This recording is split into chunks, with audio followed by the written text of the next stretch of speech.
मनोज जी, जिस तरह से आज प्रस्तावकों की बात हो रही थी उसमें हर समाज से लोग लिए गए हैं। 4 प्रस्तावक है जिसमें वैश्य, ब्राह्मण, दलित और कायस्थ, जिसका सबसे ज्यादा वर्चस्व है गोरखपुर में, उनका कॉम्बिनेशन भी बनाया गया प्रस्तावक के तौर पर। मनोज जी जी, देखिए, मैं इतनी बारीकी की बात मैं जानता नहीं, तो आपने बताया तो मुझे पता लगा। हम्म लेकिन अच्छा होता है समाज के हर वर्ग का एक प्रतिनिधित्व हो जाए हम्म तो अच्छा होता है। मतलब हम भी और योगी आदित्यनाथ स्वयं उनको, हालांकि लोग ठाकुर कह देते हैं, क्षत्रिय कह देते हैं, हम्म लेकिन क्योंकि अब वो योगी हो गए हैं इसलिए उनको केवल क्षत्रिय के दायरे में समेटना, एक परिभाषित करना वैसे तो सही नहीं है। लेकिन हाँ, लोग मानते तो यही हैं, कहते तो यही हैं जो क्षत्रिय हैं। तो आपने अगर वैश्य और कायस्थ कहा और क्षत्रिय नहीं कहा, तो हम्म उसका एक कारण यह है कि वो स्वयं क्षत्रिय माने जाते हैं। हम्म तो बिल्कुल क्षत्रिय समाज का रिप्रेजेंटेटिव के तौर पर उनको देखा जा सकता है। और इस वक्त तस्वीरें हम लगातार दिखा रहे हैं, जो गोरक्ष मंदिर परिसर है उसके आसपास की विहंगम तस्वीरें भी दिखा रहे हैं। और मुख्यमंत्री योगी आदित्यनाथ, स्वतंत्र देव सिंह को भी आप तस्वीरों में देख सकते हैं। अब पूजा पाठ का दौर शायद वहां पर खत्म हो गया है, अब तैयारी यही होगी कि यहां से निकला जाए और फिर कलेक्ट्रेट परिसर पहुंचकर नामांकन किया जाए। प्रोफेसर धर्मेंद्र यादव, प्रवक्ता एसपी, भी हमारे साथ जुड़ गए हैं। धर्मेंद्र जी, आज गोरखपुर सदर सीट से योगी आदित्यनाथ अपना नामांकन दाखिल करने वाले हैं। कहा यह जा रहा है कि गोरखपुर मंडल ही नहीं बल्कि बस्ती मंडल, तमाम जगहों पर बीजेपी 41 की 41 सीटें जीत कर लेकर आएंगी। और गोरखपुर सदर में तो किसी पार्टी की हिम्मत ही नहीं कि कोई इनके खिलाफ कोई बड़ा उम्मीदवार उतार दे, क्योंकि पता है क्लीन स्वीप होने वाला है, ऐसा बीजेपी कह रही है। नीलू जी, आपको याद होगा, आप लोग तो अच्छे रिपोर्टर हैं, जब उपचुनाव हुए थे लोकसभा के, योगी जी अपनी सीट खुद हार गए थे। तो ये बात कहना क्लीन स्वीप होगा, ये तो लोगों को भ्रमित करने वाली बात है।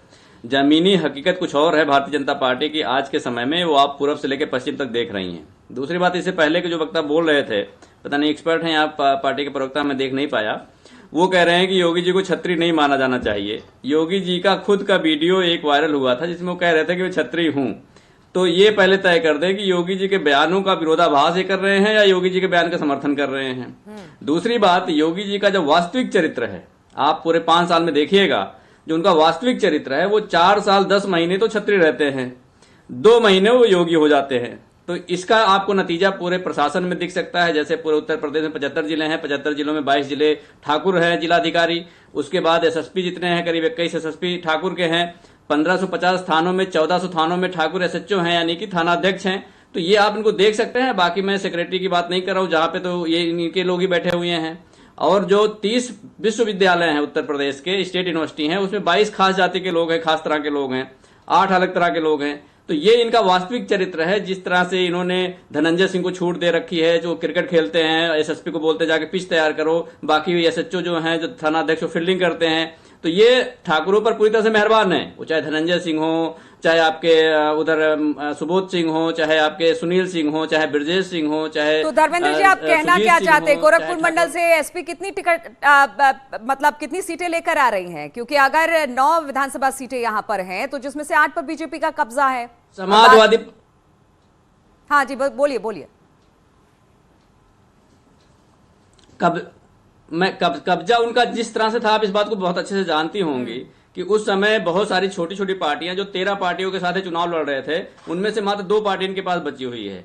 अब जो बची 11 पार्टी हैं, उनका जो अपना प्रभाव है वो समाजवादी पार्टी के साथ जुड़ जाता है। और समाजवादी पार्टी खुद भी, आप 2012 के चुनाव को देखिएगा कि उधर कितनी सीटें जीती थी, 101 सीटें पूर्वांचल में टोटल जीती थी समाजवादी पार्टी। इस बार समाजवादी पार्टी, मैं गोरख मंडल की बात नहीं कर रहा हूं, मैं गोरखपुर मंडल, फैजाबाद मंडल और इधर के भी जो जिले हैं, उनमें आप देखिएगा समाजवादी पार्टी 100 सीटों से ज्यादा जीतकर पूर्ण बहुमत की सरकार बनाएगी। और पश्चिम में दिन का सुपड़ा साफ हो ही जाएगा। ये तो आपको कल परसों 2 दिन में दिख गया होगा। प्रशांत जी, राजनीतिक समीकरण बदला है, इस तरह से धर्मेंद्र यादव कह रहे हैं कि अब वो बात नहीं रहेगी जो पहले थी, अब सब कुछ बदल जाएगा।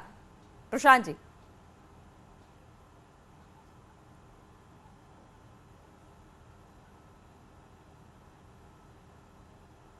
प्रशांत जी, आवाज मिल रही है आपको? चलिए, लगता है प्रशांत जी तक आवाज नहीं पहुंच पा रही है। हमारे साथ मनोज जी भी जुड़े हुए हैं। मनोज जी, जिस तरह से अभी हम एसपी प्रवक्ता को सुन रहे थे, उन्होंने कहा कि ठीक है वर्चस्व कभी हुआ करता था, लेकिन इस बार 2022 के चुनाव के बाद राजनीतिक समीकरण बदले हैं, तब वो वैसा सिनारियो नहीं रहेगा जो आज से पहले था। मनोज जी।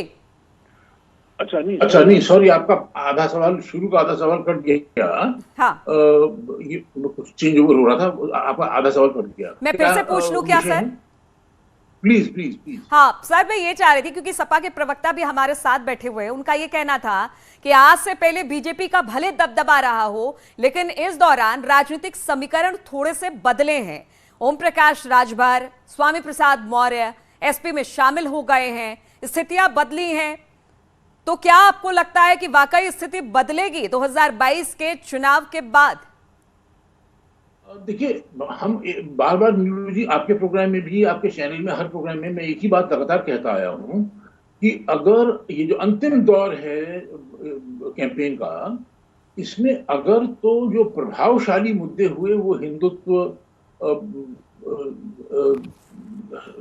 देशभक्ति, ये मुद्दे हुए तो योगी आदित्यनाथ बहुत शान से जीतेंगे, सरकार बनाएंगे। अगर कास्ट वाले उसमें चक्रव्यूह में फंस गए तो फिर तो वाकई में मतलब फिर तो बदला है।